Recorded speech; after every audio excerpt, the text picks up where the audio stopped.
Hola, bienvenidos a este nuevo capítulo de Cultivando Salud y en este caso vamos a hablar de salud mental. Estamos justamente en el 15 de febrero, el día de ayer fue el Día del Amor y la Amistad y pues es todo un vuelco de emociones el cual pues nos rodea este fin de semana, ¿no? En el canal de Cultivando Salud en YouTube tenemos una serie de capítulos porque hemos estado haciendo unos programas con la doctora Corlay y también con la doctora Claudia, que son dos psiquiatras con renombre aquí a nivel nacional. Y pues hemos estado hablando de estos 4 pilares de la salud mental, en donde hemos abordado temas importantes como es depresión, ansiedad, trastorno por déficit de atención e hiperactividad en el niño y en el adulto, y también el insomnio, que son 4 de los jinetes del apocalipsis del día de hoy, en los cuales pues nos traen problemas en la vida diaria. Doctor, el día de hoy vamos a hablar como que una reseña de estos 4 capítulos tan interesantes, porque son temas comunes del día a día. El tema de hablar de depresión es un problema de salud mental, de salud pública en nuestro país y que obviamente aqueja a gran parte de la población. En su experiencia, doctor, ¿cómo es que usted tiene esta dinámica y la importancia que requiere la población en general de abordarlo y de tratarlo? Porque pues no es nada más una tristeza, no es nada más una nostalgia, o sea, va más allá de todo esto. Sí, claro que sí, doctor Ocampo, un placer estar presente. Pues les quiero comentar que esto de los 4 pilares surgió porque sabemos que el tema salud mental pues se considera que actualmente es una pandemia. Hay estudios que dicen que 1 de cada 3 mexicanos va a padecer en algún momento un problema de salud mental. Y aquí es importante que, por ejemplo, hablemos del primer pilar que ya está grabado. Por cierto, está ahí en el canal de YouTube de Cultivando Salud y pueden volver a verlo para aprender del tema de depresiones. Y yo prefiero llamarle depresiones en lugar de depresión, porque es muy diferente como puede presentar la depresión una persona a otra persona. Son 9 los síntomas principales y a veces estos se combinan de formas muy diferentes. Por ejemplo, hay pacientes en los que predomina el insomnio, no pueden dormir porque están pensando en estas ideas nostálgicas, pero hay otros pacientes que todo lo contrario, se la pasan queriendo dormir todo el tiempo. Efectivamente, la depresión es un problema muy frecuente en la consulta. Como médico familiar sabemos que tenemos que explorar la parte del paciente, con quién vive, cómo se lleva con las personas con las que vive, en dónde trabaja, todos estos ambientes. Y si hay disfunción en alguno de ellos, muy probablemente también por ahí hay un problema emocional. Yo a todos los pacientes les hago esta pregunta: ¿en las últimas 2 semanas te has sentido triste o como que no disfrutas las cosas la mayor parte del tiempo? Si la respuesta es sí, muy probablemente tenemos un paciente con depresión. Lo primero que le debe de quedar claro al paciente que es un trastorno, que no es su culpa, no es porque no le echa ganas, sino que es un problema realmente mental. Seguramente ya lleva tiempo con un ambiente que ha estado afectando en su vida diaria y que ya hay cierto desequilibrio acá en neurotransmisores del cerebro que se encargan de producir emociones, y que pues esto no simplemente se va a curar con el echarle ganas. Ocupan el apoyo de un equipo multidisciplinario integrado por médico, psiquiatra, psicólogo, tal vez hasta nutriólogo, porque incluso hay que nuevamente acomodar estos horarios de comida y que el paciente esté bien nutrido para que pueda salir de este padecimiento. ¿No? Y sobre todo lo que tú comentas, doctor, en relación a todos estos ambientes que interaccionan en el individuo y que obviamente si hay una alteración en la dinámica puede tener una repercusión. Y este tema que tú mencionas, el de échale ganas, está mal, está triste porque él quiere o decide estarlo. Realmente este es un problema de salud en el cual el paciente pues no se trata de echarle ganas o de hacer las cosas diferentes en su día a día, sino estamos hablando ya de un padecimiento en donde hay una alteración fisiológica en su cuerpo, en la producción de estos neurotransmisores, en estas circunstancias que obviamente hacen que tenga este estado de ánimo en estas características. Algo importante es la comorbilidad. Nosotros los médicos hablamos de comorbilidad cuando se presentan otras enfermedades a la par. Y dentro de las enfermedades que son más frecuentes, una es la ansiedad, que ese es el segundo jinete del apocalipsis del cual vamos a hablar también ahorita, en donde tienden a tener esta dinámica y tendemos a presentar este tema de ansiedad y depresión al mismo tiempo. Los ámbitos en los que se ve afectado o alterado la funcionalidad del individuo son aspecto laboral, familiar, relacional, que incluso con pares, compañeros de trabajo, o incluso a nivel de pareja, incluso también en sus actividades de la vida diaria, o incluso se puede identificar marcadamente en los hobbies o en las actividades que suelen disfrutar y de repente llega un momento en el cual no tenemos ningún interés. Aquí algo que cabe llamar la atención es también otro de los temas que están muy relacionados con ansiedad y depresión, que es este riesgo a las muertes inesperadas o el riesgo al suicidio, que también requiere ser atendido por especialistas y como bien comentas, doctor, nosotros como médicos familiares que lo vemos en el día a día en la consulta, somos capaces de poder dar esta atención de primera instancia, de hacer el diagnóstico de inicio, y qué tipo de tratamientos son los que podemos dar, porque obviamente pues también hay un gran tabú alrededor de los medicamentos antidepresivos y ansiolíticos en el sentido de esta temida adicción, ¿no? Entonces, dentro de lo que nosotros sabemos que manejamos, ¿qué les podemos platicar aquí a nuestros amigos que nos están escuchando, los tipos de tratamientos que existen? Sí, aquí les podría decir, por ejemplo, en el tema de depresión, que muchas veces coexiste con ansiedad, como lo comenta la doctora, tenemos una amplia gama de medicamentos.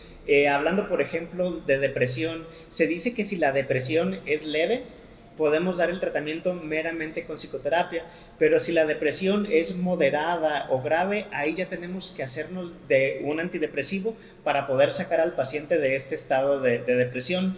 También muchas veces si el paciente no es el primer episodio, sino que ya ha tenido 2, 3 episodios de depresión a lo largo de la vida, aquí muy seguramente va a requerir de algún fármaco y nos podemos apoyar de preguntar al paciente si ya ha tomado previamente un fármaco, cómo le ha ido con este medicamento. Muchas veces nos va a decir, me fue muy bien, entonces puede que ese sea el medicamento adecuado.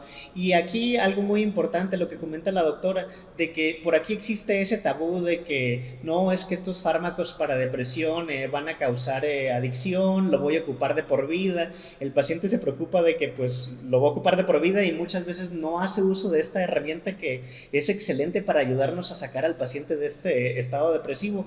La realidad es que los antidepresivos deben de manejar de una forma muy especial, deben de ser prescritos por el médico y deben de llevar cierto control. Por ejemplo, cuando le empiezo un medicamento antidepresivo a un paciente, se lo empiezo a una dosis bajita, lo tengo que ver en 2, 3 semanas para ver qué tanto han mejorado los síntomas depresivos. Dependiendo qué tanto hayan mejorado, vemos si incrementamos la dosis o si ya estamos en la dosis adecuada, y así hay que estar viendo frecuentemente al paciente. Todos estos medicamentos lo manejamos de a pequeñas dosis y los vamos incrementando poco a poco. Y también no son medicamentos de que los tomé 2 meses, ya me siento perfecto y el paciente los va a suspender. La realidad es que muchas veces ya lleva tanto tiempo esa alteración en neurotransmisores acá en nuestro cerebro que se ocupan mínimo de 8 a 12 meses para que ya se regulen esos neurotransmisores, y posteriormente, si el paciente está bien, podemos ir bajando poco a poco la dosis. También si el paciente lo suspende de golpe, hay más riesgo de que regresen los síntomas. Si el paciente lo suspende al mes porque ya se siente bien, seguramente los síntomas depresivos van a regresar. También cuando el paciente ya son varios episodios, ya han sido episodios graves donde incluso han estado presentes estas ideas de muerte, ideas suicidas, obviamente a lo mejor son pacientes que lo van a ocupar durante más años o incluso de por vida. Tampoco hay que hacerse a la idea de que pues son medicamentos que muchas veces consideramos que estas son enfermedades crónicas donde el tratamiento puede extenderse a lo largo de la vida. No, y aparte el manejo coadyuvante, ¿no? Puesto que no es nada más medicamentoso, no es nada más son los fármacos, sino también van a requerir terapia a nivel de psicología o incluso hasta el manejo por parte del psiquiatra, que también eso es importante.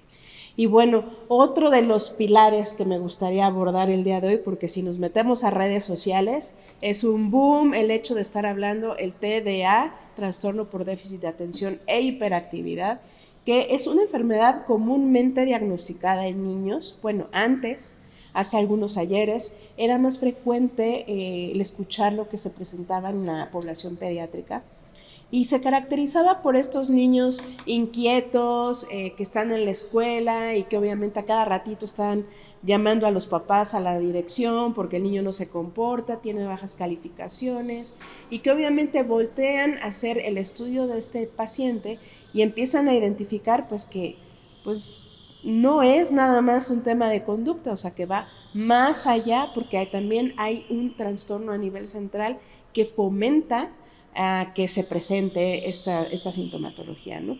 Algo interesante que nos hablan nuestros especialistas en las cápsulas que pueden ver en el canal es que en el caso de que no se haga un diagnóstico oportuno a nivel infancia y este trastorno se prolongue a la edad adulta, obviamente puede perpetuar otro tipo de trastornos y que en el adulto, pues antes muchos especialistas decían que era una enfermedad exclusiva de los niños, pero se ha visto que incluso en la edad adulta hay presente trastorno por déficit de atención. Y están estos dos aspectos en los cuales se puede presentar hiperactividad o no hiperactividad, nada más un poco de distracción, el hecho de tener un exceso de mayor concentración en las cosas que estamos haciendo, inquietud, falta de concentración o incluso el hecho de tener procrastinación y el hecho de no concluir algunas actividades y tener muchísimas áreas en las cuales pues no estamos atentos, pues obviamente esto va teniendo una repercusión en nuestra vida que puede llegar a tener incluso el desenlace de desarrollo de depresión, ansiedad, incluso insomnio también en el adulto. Entonces, por ahí es como que parte también de llamar la atención de por qué es necesario que a nivel de maestros, a nivel de padres, a nivel incluso en los mismos adultos, tengamos esta conciencia de la presencia de este tipo de enfermedades. Doctor, ¿te acuerdas de lo que comentó la doctora en relación al desarrollo? Esta enfermedad es genética, es heredable. ¿Te acuerdas qué era lo que nos había comentado en relación a esto? Generalmente el TDA y la parte de todas las enfermedades y trastornos mentales sí tienen un componente genético, pero también tiene un componente, podríamos decir que todas son multifactoriales, donde tiene mucha importancia el ambiente, el desarrollo del niño. Ahora sí que prácticamente desde que la mamá está embarazada hasta el momento actual son factores importantes para el desarrollo de estas enfermedades. Y hablando de TDA, creo que en la consulta de medicina familiar son dos los casos muy específicos que llegan a consulta. Uno es el niño de primero, segundo de primaria que efectivamente dicen que en la escuela está muy inquieto, no pone atención, se la pasa gritando, levantándose, sentándose, no sigue las reglas y luego lo traen los papás casi pidiendo, denle algo para que esté quieto y aprenda. Pero aquí parte de lo que tiene que hacer el médico es ver si realmente hay un problema relacionado con este desarrollo mental que esté causando hiperactividad y falta de atención. Muchas veces hay que ver, como dices, la comunicación entre el maestro, los familiares y los padres, porque hay veces que a lo mejor se porta así con los papás, pero en la escuela se porta bien, o a lo mejor con la mamá sí se porta bien, con el papá es un relajo y en la escuela también se porta bien. A lo mejor es falta de límites, falta de cómo se ha llevado la estructura de este niño, de cómo se debe de comportar en la escuela, en la casa, con los abuelos, o a lo mejor realmente hay un trastorno. Aquí el médico se puede apoyar de que nos den información tanto de la escuela, de los padres, de los abuelos y de otros familiares. Y el otro caso que me toca ver mucho es el adulto que dice, seguramente yo de niño tuve TDAH, nunca me lo diagnosticaron y ahorita siento que me está afectando en la vida. Y sí, muchas veces puede que sí realmente tenía TDAH desde niño, no se lo trataron, no lo identificaron, pero el paciente adulto ha aprendido a vivir con esto. Pero de repente en ciertas situaciones sí le causa cierto estrés, sí le causa dificultad para manejar ciertas situaciones y retomo algo que comentabas hace rato, lo de la comorbilidad. Comorbilidad es un término que nos gusta a los médicos para describir cuando coexisten dos enfermedades que están asociadas una con la otra, como que la enfermedad A aumenta el riesgo de la enfermedad B. Y aquí, por ejemplo, en la parte de los adultos, es muy frecuente que pacientes que tienen TDA del adulto se incrementen los síntomas de ansiedad, los síntomas de depresión y se estén manifestando de estas formas. Es un paciente que pues se la pasa preocupado por todas las cosas, pero a la vez le cuesta trabajo completar las cosas que lo tienen preocupado. Y sí, muchas veces llegan con nosotros con síntomas de depresión o ansiedad, pero de fondo hay un problema de TDA que no se trató en la infancia. Y lo más interesante es que hay herramientas en la actualidad que se pueden utilizar en la clínica de primer nivel de atención para hacer el diagnóstico en el adulto e incluso también en el niño. Obviamente no se quedarían en esas canchas porque tendríamos también que referirlos a segundo nivel para que vaya más allá el estudio de este paciente, ¿no? Y otra cosa también que de fondo, y creo que también es un común denominador de todas las que hemos estado hablando, es el manejo del insomnio, que en muchas ocasiones puede generar enfermedades a largo plazo como algún tipo de deterioro neurocognitivo en el adulto o incluso en el caso que se llegara a presentar en niños también puede ser incluso hasta alguna alteración en el neurodesarrollo. Es importante tener buena higiene de sueño, tener estos cuidados y tener una buena rutina para poder empezar a dormir, para poder llegar a tener este sueño placentero y sobre todo sueño reparador. Porque bueno, el sueño tiene una actividad muy importante en la vida del ser humano, no es nada más un descanso, es una parte de reparación a nivel del sistema nervioso central en el cual vamos a prepararnos, vamos a corregir algunas de las situaciones que se presentaron durante el día. También es alguna especie de autorregulador hormonal, entonces tiene una serie infinita de importancia en donde el sueño es vital, ¿no? Uno de estos también es el metabolismo, que ese también es punto clave para el desarrollo o la importancia del manejo del insomnio. En tu experiencia, Doc, ¿qué has escuchado sobre esta interrelación entre metabolismo, sueño y de por qué es importante tratar el insomnio? Ok, muy bien. Les comento que parte de lo que hacemos en medicina familiar es investigar todo el ambiente del individuo y su familia. Y una pregunta que no puede faltar al paciente es ¿cuántas horas duerme? ¿Cómo? ¿De qué hora a qué hora? ¿Cómo duerme? Si a la mañana siguiente siente que descansó o no descansó. Y también el tema de si se está levantando o no durante las noches. Y también si hay dificultades para dormir. También atendemos pacientes en la clínica de obesidad, donde esta parte del sueño es muy importante, porque si no está durmiendo adecuadamente, se altera el metabolismo y aumenta el riesgo de otras enfermedades que van acompañadas de la obesidad. Por ejemplo, también aumentaría el riesgo de diabetes, el riesgo de hipertensión, se alteran los niveles de colesterol y triglicéridos, que podríamos pensar que ¿qué tiene que ver esto del sueño con colesterol y triglicéridos? Pero hay algo que se llama ciclo circadiano. Este ciclo circadiano es que a lo largo de 24 horas nuestro cuerpo en cierto momento del día suelta ciertas hormonas y en otro momento suelta otras hormonas. Les comento de la más frecuente, la más conocida, que es la insulina, por ejemplo.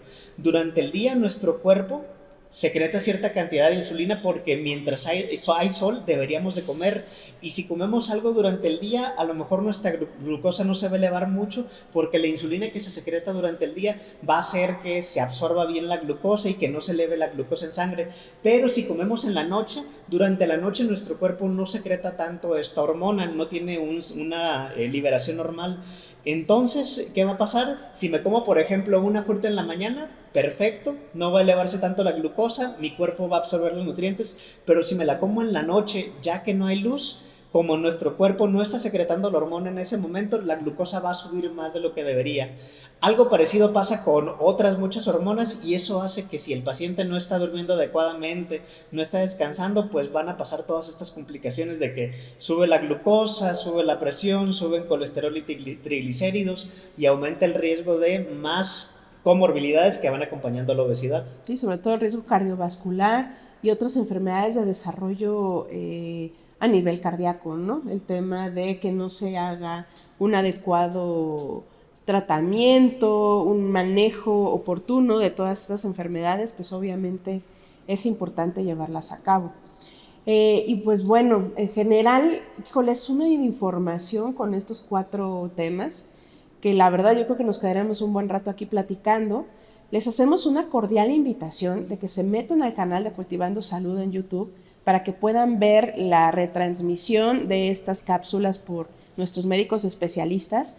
Son muy interesantes y obviamente le puede hacer el cambio a cualquiera de las personas que vivan con ustedes, desde su hijo hasta el poder entender por qué tenemos estos problemas relacionales con el esposo, con los papás, y que obviamente tienen una solución. Hay una probabilidad de que se traten de manera oportuna y evitemos algún tipo de complicación a futuro.